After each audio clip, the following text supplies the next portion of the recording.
Hey Rebels, this is PJ aka Claudeplay here, and it has been a very long time since I've done any sort of vlog, so bear with me. Today we're going to be talking about something that I've kind of touched on, but haven't really told my own story as to how hyperlexia was discovered in me as a kid and how I got such an early evaluation for it. I'm mostly making this video for parents of hyperlexic children who are not quite sure if their kid is hyperlexic or not. Hopefully I'll give you some more clues on that. And also just for people who are my age or haven't really been evaluated for hyperlexia that think they might have it as well. So I really hope that this video is useful to you all. So my story goes, when I was around 8 months old, that was like the earliest my mom said she found some traits of hyperlexia in me.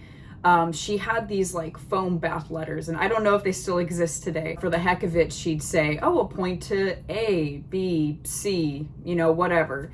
And pretty much every time I would pick up the correct letter.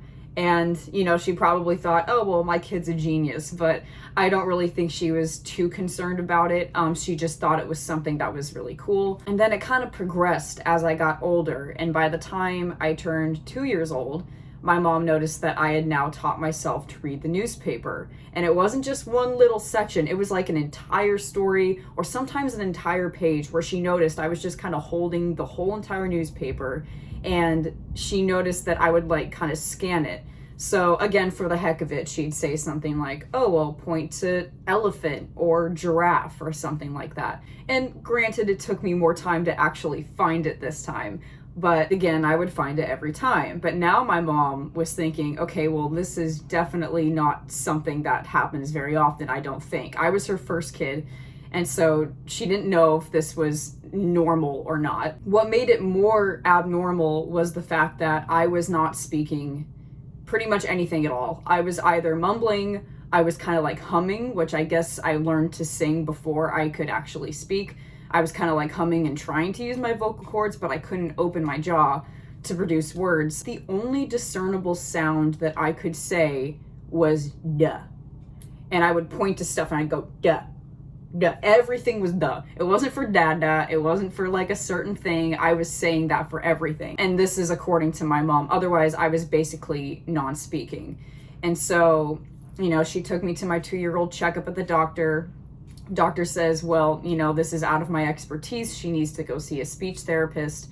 So that's where we went. I went to a private speech therapy for about 4 years, which is the other video on this channel that you'll see where I read my hyperlexia evaluation papers. And I did not know this term when I made that video, but I was also evaluated for what they call childhood apraxia of speech. When a child grows out of this, I guess it's called verbal dyspraxia. Please don't quote me on that, but that is what I was evaluated for, and that was also the reason why I was not speaking. And verbal dyspraxia is it's like a communicative disorder where your brain has trouble telling your jaw to use the speech muscles and get the jaw to open. And again, I don't remember anything about speech therapy other than like what the room looked like, what my speech therapist looked like, and all that other stuff. But from what I was told by my mom, my speech therapist, use a tongue depressor and kind of move it around to different sections of my mouth to try and like help me understand what muscle makes what sound. But to this day, my speech is not perfect. You'll notice that there's a lot of cuts in this video, and I know that some people have told me, oh, well, why don't you just be your natural self on camera so we can see that? It's just a personal thing of mine where I want to try and come across and make sense to you all so you can understand what I'm saying. Otherwise, I just use ASL all the time because like I have to think about where my tongue goes. I have to like practice a script before I say it. Pretty much before I film any YouTube video, I kind of already have what I want to say in mind, and I'm like, okay, I gotta stick to this. And basically most of my YouTube videos are like scripts that I've come up with in my head first, and then I just kind of let it go in what direction I want it to. Which eventually leads us to here.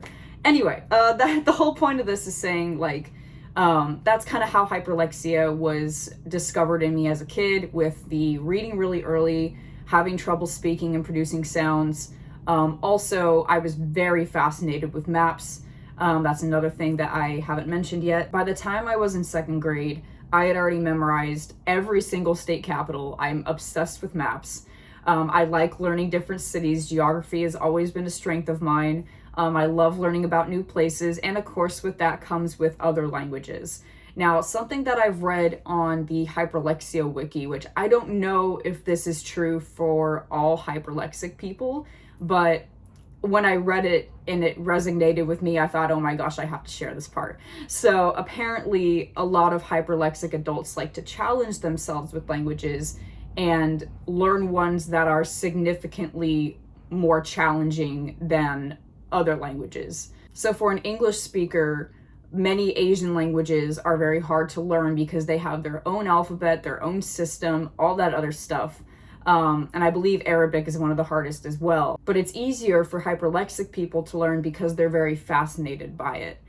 So I've loved Japanese culture since I was in middle school, when I came across a video on YouTube about this series called Idolmaster. Long story behind that. But the point being, like, that kind of jump-started my whole fascination and obsession with Japanese culture. So when I looked at the language, I thought, this is really cool. Like, I kind of want to learn this and challenge myself. So I self-taught myself Japanese when I was in middle school. And then in my high school, I got very lucky. Japanese was actually one of the languages that was offered there. And I decided to take that course and challenge myself. And I was in Japanese for 4 whole years of my high school career. So I've really loved learning that language. But in general, like, as a hyperlexic adult, I've really loved languages, even if it's just looking at the characters and not understanding what they mean. To me, it's very satisfying. And I don't know, something about it is like, yes, I love looking and studying all these different languages, and I want to learn as many as I can. I think hyperlexia, you know, it kind of, like, they say it fades as you get older. I wouldn't necessarily say that it fades. I think it just kind of disguises itself and moves on to other categories, or maybe just kind of like stays. But other than the whole language thing, like, I'm not great at math. I actually am terrible at math, and maybe that's the autism in me. But it's just something that I could never, like, comprehend. Then another trait that I've noticed, being a hyperlexic adult, is still struggling with comprehension. Dare I say, I probably have the comprehension of, like, a late middle schooler, early high schooler. If you throw in a big word that I don't know in the middle of a sentence, I am not going to understand you. And in my hyperlexia evaluation video, it said that I had trouble with discerning synonyms versus antonyms. I still have that problem. I sometimes use the wrong word, which I think is a synonym. I can't even say it. Which I think is a synonym or an antonym, but it ends up being the opposite, and I'm like, oh, I'm so sorry. Like, my comprehension is still absolutely terrible. I still hate reading. I cannot read an adult chapter book to save my life, and if I do, I have to, like, you know, scan the page, and if I see a word or something that I don't know, I have to look up that whole sentence and see what it's trying to tell me. So it's still a bit of a struggle there. But I mean, other than that, for me personally, I don't really see that many hyperlexic traits as an adult. If anything, I think it's more associated with my autism versus my hyperlexia. And of course, like, verbal comprehension is still difficult. I don't know if it's like auditory processing disorder or if it's actually part of my hyperlexia, where, like, I hear something and I either mishear it or I think that it means something else, but it's actually not that. But it's definitely still a struggle. My comprehension in general is just not great. But I think something that is helping is learning the new languages and trying to, like, compare them to English. There are days where I'm like, I feel abnormal compared to everybody I know. I still have not come across a hyperlexic in the wild.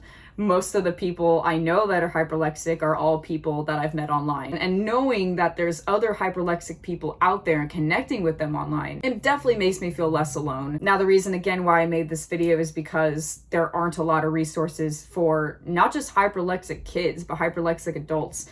So I don't know if anything that I shared helped you all today, but if it did, please comment below. Again, I love reading all of your stories and experiences with hyperlexia. It's really refreshing to see that, like, I'm not the only one that's going through this, and it's not something that is terrible. It's just something that a lot of people don't understand. So I hope that this video gave you more clarity in that. And if you feel like subscribing, go right ahead, but I can't promise you that my content's gonna be regular, so don't expect too much from me. I feel like, especially these days, now that I'm somewhat adulting, I don't have time for a lot of YouTube content, and it's been hard to juggle both my real life and online stuff. So no promises, but if you feel like subscribing, thank you. I appreciate it. And until next time, bye bye.